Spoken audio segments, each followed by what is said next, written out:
진실을 파헤칩니다. 진짜 뉴스와의 정면 승부. 신율의 뉴스 정면 승부.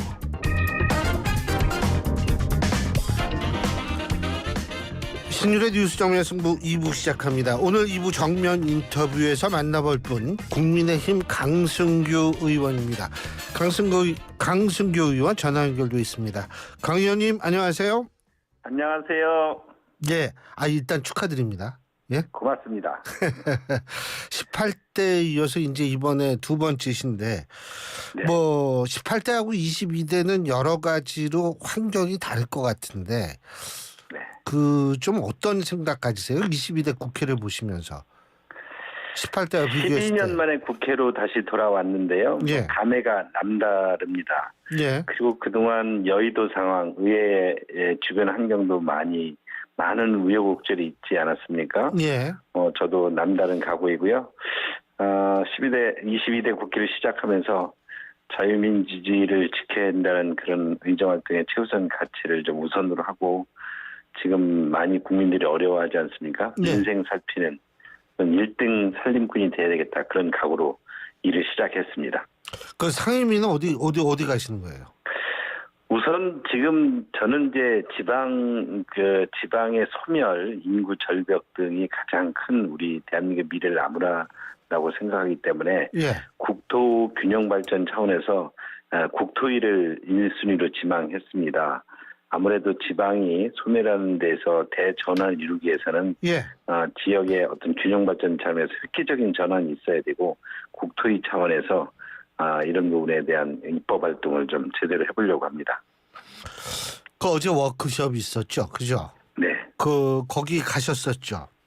네, 뭐 분위기는 나쁘지 않았던 것 같아요. 뭐 나쁠 이유는 없겠죠, 그죠? 네. 뭐 지금 저희들에게 주어진 당면 현안이라는 것이 소수 여당 아닙니까? 예. 야당이 거대 야당으로 지금 입법 독재를 공공연히 외치고 있습니다. 저희들이 또 이를 효과적으로 막아내야 되고 또 그 민생을 살펴야 되지 않겠습니까? 예. 또 정부 여당인 만큼 책임도 가지고 있습니다. 예. 소수 여당으로서 어떻게 거대 야당의 입법 독재를 효율적으로 막아내고 의회 민주주의를 지킬 것이냐 이런 부분에 대해서 의원들의 고심도 있었고 또 이에 대해서 하나가 돼야 된다. 당정이 일체가 되어야 된다. 이런 부분 등에 대해서 많은 공감대가 있었습니다. 대통령께서도 함께 하셨고 정부 여당이 하나이다. 단 한만 이 난국을 헤쳐나갈 수 있다. 이런 의견도 주셨습니다. 제가 오늘 제일 많이 기자분들한테 전화 받은 이유가 뭔지 아세요? 무엇이죠? 오늘 한국갤럽 여론조사가 발표가 됐는데 네. 5월 28일부터 30일까지 전국 18세 이상 1,001명을 대상으로 한 전화 면접 조사 인터뷰고요.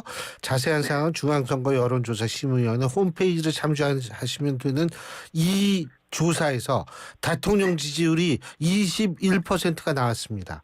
네. 그런데 이게 다 있고 한몸 되자 이 같이 간다.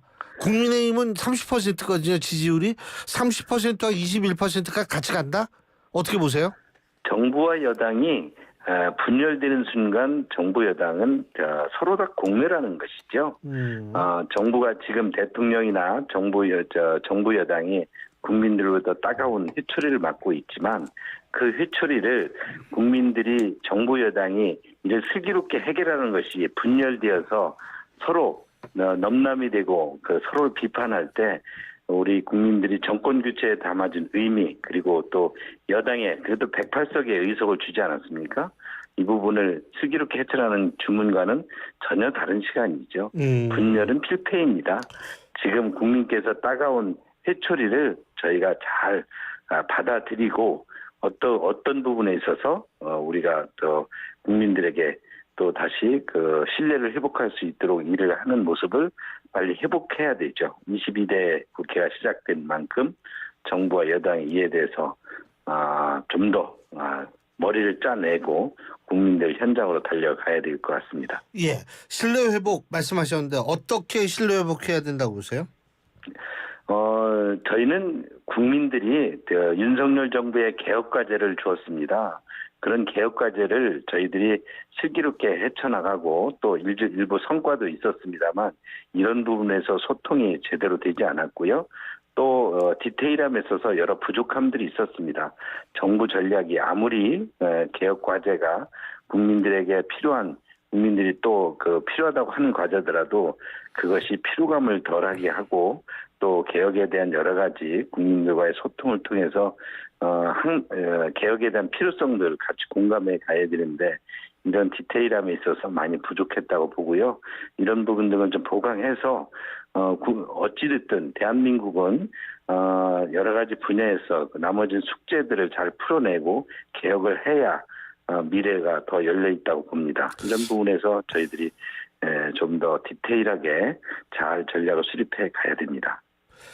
이 사실은 좀 강승규 의원께서는 대통령실에도 계시고 그래가지고 이런 말씀 여쭙기가 좀 그런데 21% 지지율이 이게 사실 역대 최저 지지율이거든요.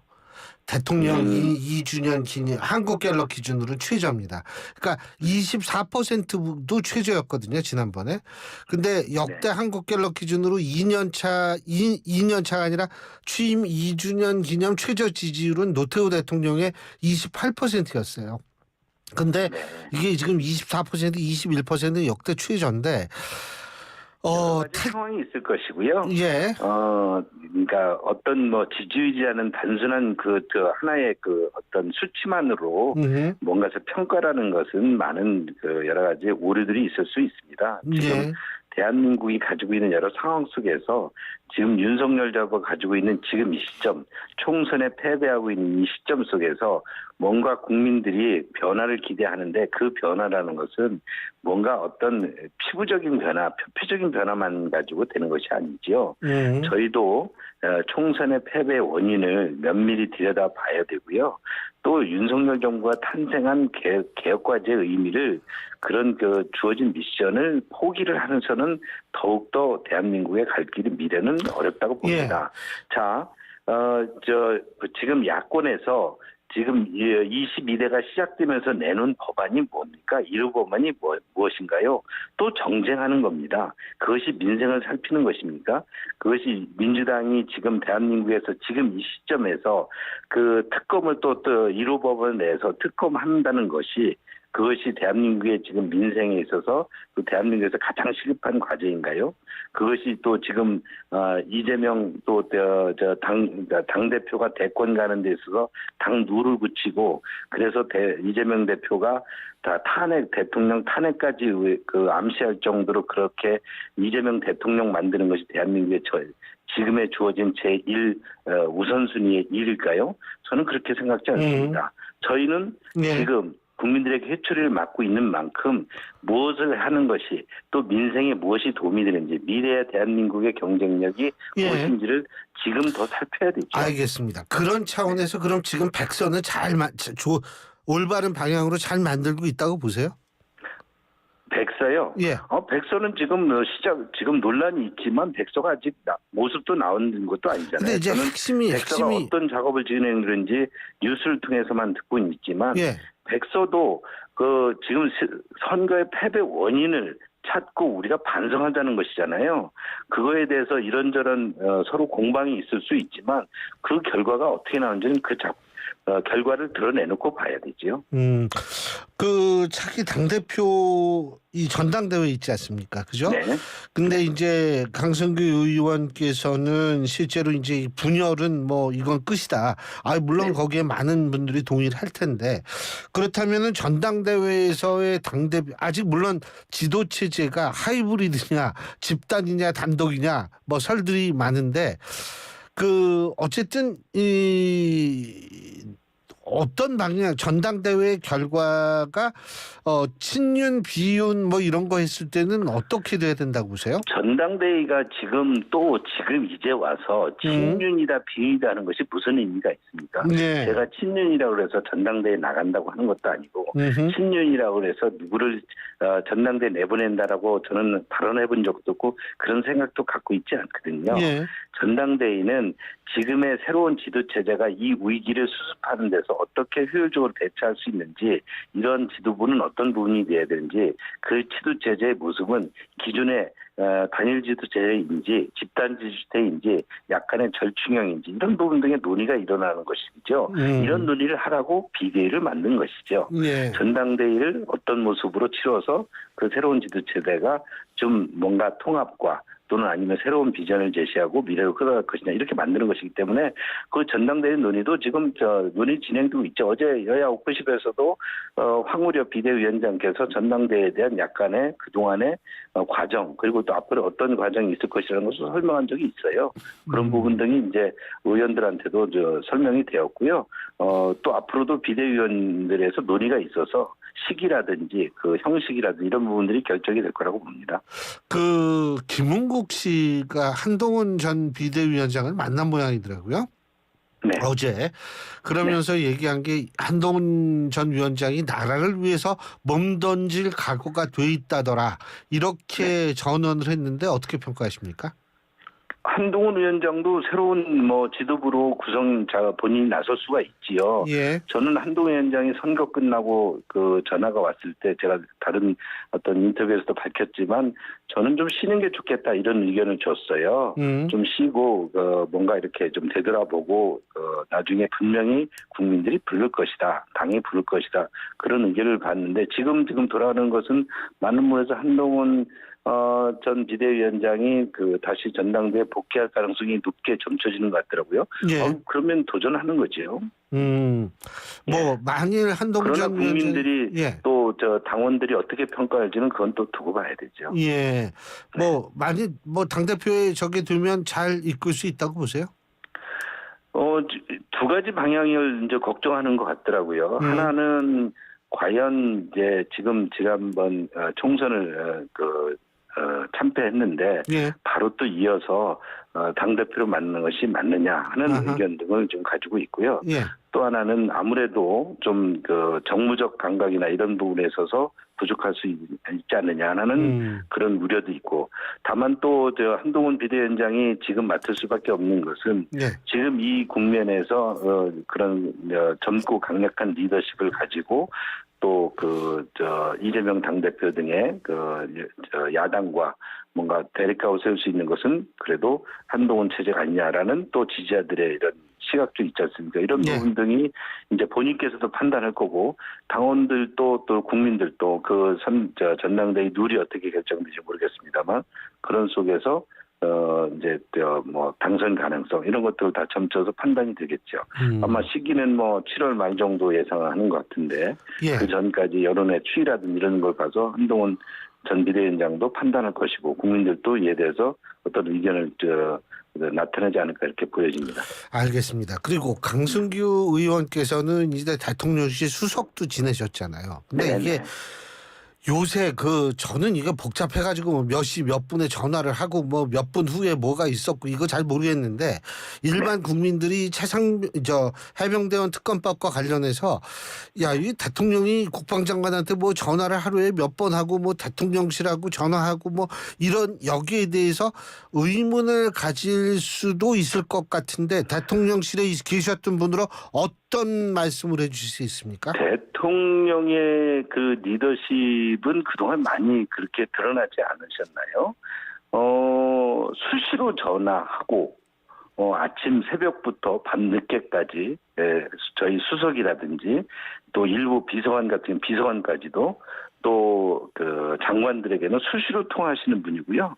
본인이 어떤 정책이나 현안이나 뉴스를 보고 분명히 의견을 표현해서 그 참모들의 또는 내각의 그런 의견들을 듣는 분이기 때문에 전화를 3번 하고 그랬다는 부분 등이 저는 최상병 건과 연관돼 있다 이렇게 단정하는 것은 굉장히 어려운 유추이죠. 그렇게 보는 것은 적절하지 않고요. 대통령께서는 굉장히 어떤 부분에서 사안을 굉장히 깊게 또 참모들과 직접 통화하시는 그런 스타일이세요. 근데 전 비화폰이 뭔지는 모르지만 일부 비화폰이요. 비화폰. 네네.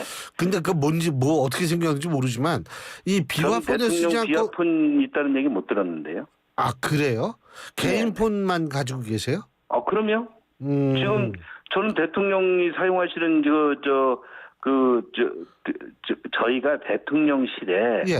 대통령실의 전화가 대통령 이렇게 수석들이든지 이렇게 대통령실 핸드폰이 있지만 제 개인이 가지고 있는 핸드폰도 있잖아요. 그렇죠. 근데 대통령실에 공용으로 쓰는 핸드폰이 있지만 사용을 안 합니다. 근데 그것을 처음에 한두 번 사용하다가요. 그거를 이거 개인적으로 여러 곳에서 전화가 오잖아요. 예. 그렇기 때문에 저는 비화폰이라는 건 들어보지도 못했고요. 저도 공용 핸드폰도 전 사용해 본 적이 거의 처음에 몇 번 사용하다가 사용해 본 적이 없습니다. 제가 가지고 있는 9808 전화 가지고 예. 다 대통령하고도 통화했고 다 통화하고 그럽니다.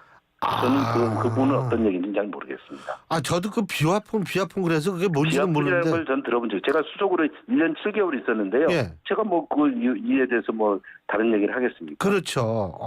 그러시구나. 네. 아니요, 그래서 저도 본 적이 없어가지고 이게 어떻게 생겼나 좀 궁금은 했는데, 그러니까 그건 예전에도 그랬겠죠. 그러면은 예전. 공용 어디든지 그런 공용 핸드폰은 있을 수 있죠. 근데 공용 핸드폰은 안 씁니다. 예. 예. 네. 알겠습니다. 그래서 이제 그게 궁금해가지고 좀 여쭤본 네네. 거고요. 자, 네. 그러면 마지막으로 22대 국회 이거 잘 좀 돌아가야 돼야 되는데 죄송한데 21대보다 더 엉망일 것이다라는 예상도 많이 나옵니다. 지금의 야당의 모습으로 보면 예. 그 숫자를 내세워서 의회 독재를 지금 공공연히 앞장서고 있지요.